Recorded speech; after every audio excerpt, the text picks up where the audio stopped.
शुक्राचार्य का श्राप और संजीवनी विद्या का रहस्य। पुराने समय की बात है जब देवों, देवताओं और असुरों, दानवों के बीच भीषण युद्ध होते थे। युद्ध में मारे गए असुरों को वापस जीवन देने के लिए उनके गुरु शुक्राचार्य ने एक महान तपस्या करने का निर्णय लिया। शुक्राचार्य कैलाश पर्वत पर गए और भगवान शिव को प्रसन्न करने के लिए वर्षों तक कठोर साधना में लीन रहे।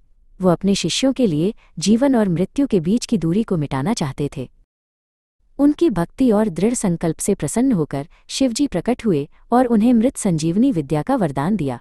ये वो अद्भुत गुप्त मंत्र था जिससे किसी भी मृत प्राणी को तुरंत जीवित किया जा सकता था। इस अमर विद्या के बल पर शुक्राचार्य युद्ध में मारे गए हर असुर को पुनर्जीवित कर देते थे। अब असुरों को हराना देवों के लिए असंभव सा हो गया था और स्वर्ग में चिंता छा गई। देवों के गुरु बृहस्पति ने अपने तेजस्वी पुत्र कच्छ को शुक्राचार्य के पास भेजा।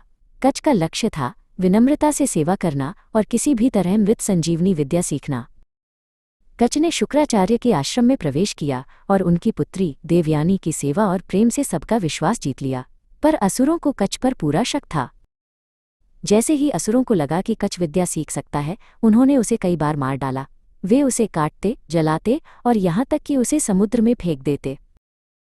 हर बार देवयानी के अनुरोध पर शुक्राचार्य को उस पर दया आ जाती थी।